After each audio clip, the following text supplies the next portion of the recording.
The WNBA is having a real moment, Caitlin Clark, and the league's historic season by the numbers.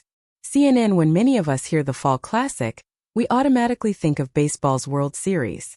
I'm not sure that will be the case for future generations. Yes, I'm being somewhat provocative with that line. But the WNBA finals have arrived on the heels of what can only be described as a historic season for the league. Across a metric of statistics, it's clear that America's interest in the WNBA is at the highest point this century, in large part because of Indiana Fever star Caitlin Clark. Let's start simple Google searches. They've been higher this WNBA season, starting with the draft in April, than at any point since we've had data 2004. Searches for the WNBA are up over 300% compared to last season, up over 850% compared to 5 seasons ago, and have risen nearly 1,400% from a decade ago. That is, the WNBA has been rising, and this year it really took off. This interest has translated into revenue for the league. Attendance is up a staggering 48% from 2023. There wasn't a single team with an average regular season home attendance of 5 figures, 10,000 plus, in 2023. This season there were 6. Leading the charge was Clark's Fever. A little more than 4,000 people attended their average game in 2023, which ranked them second to last. This season more than 17,000 did. A 319% rise that put them far and away ahead of any other WNBA team, and ahead of 5 NBA teams, including the hometown Indiana Pacers. We see the same pattern in merchandise. Sales are up 600% from last year.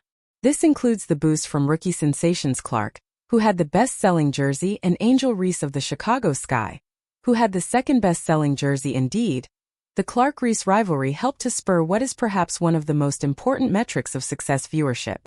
More people tuned into the average nationally televised WNBA game this season, 657K, than in any season in the 21st century. When we focus on games involving Clark, her impact becomes clear. Nearly 1.2 million on average tuned into games including Clark's Fever, roughly 3 times the average for games without the Fever. Competitions between the Fever and Reese's Sky set league records. This included the league's most-watched game in over 2 decades, which was in mid-June on CBS Sports, 2.25 million, which was itself beaten by 2.35 million tuning into an ESPN game between the two squads 2 weeks later. But arguably more important to the league is that the Clark-Reese showdowns got people to tune into channels they wouldn't otherwise. More people tuned into a blowout involving Clark and Reese at the end of August, 1.6 million, than any other game broadcast in ION history. These Sky Fever numbers actually match or exceed the average nationally televised MLB regular season game. And though the Fever have been eliminated, these WNBA playoffs have continued to break records. Game 1 of the Liberty Aces series was the most watched WNBA semifinals game in 22 years. Right up until Game 3 broke that record with an audience of 994K. Last year's audience was less than half that mark. Of course, the MLB's ratings this postseason will exceed those of the WNBA, with Clark's Fever bounced from the postseason. But it's clear that the WNBA really has a bright future thanks to Clark and Reese. Take a look at data from Q-Scores, which help to measure the popularity of stars.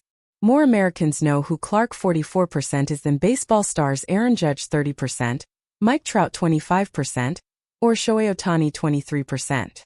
Reese has numbers similar to those of these baseball stars, with 27% knowing who she is.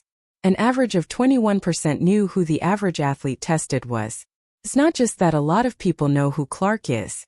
It's that a lot of the people who do list her as one of their favorite stars, 20. That's significantly higher than the average male or female athlete, 13%.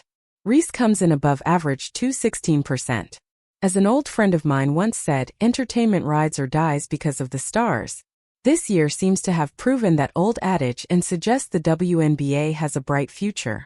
New York Liberty guard Sabrina Ionescu is set to make her second career WNBA Finals appearance on Thursday night against the Minnesota Lynx. In her 5th WNBA season, Ionescu has established herself as one of the league's best players. The former number 1 overall pick has 3 WNBA All-Star Game appearances, and became the first player in league history to achieve a triple-double with 30 or more points. She also made history by recording over 500 points, 200 rebounds, and 200 assists in a single season as a result of her success, When Ionescu speaks, fans listen. On Thursday, Yahoo Sports shared Ionescu's admission on the impact Caitlin Clark and the rest of the 2024 WNBA rookie class have made on the league. To be able to see how each and every player that has come into this draft class has just continued to raise the level that our game has gotten to is amazing, Ionescu said. The 2024 rookie class consists of players like Clark, Angel Reese, Cameron Brink, Camila Cardoso, Rickea Jackson, and more. Each of them stepped into the league and made an immediate impact, not only on their teams but also on the league as a whole. Thanks to them, attention to women's basketball has grown exponentially over the past year, with ESPN reporting a 170% increase in its WNBA viewership from 2023 to 2024.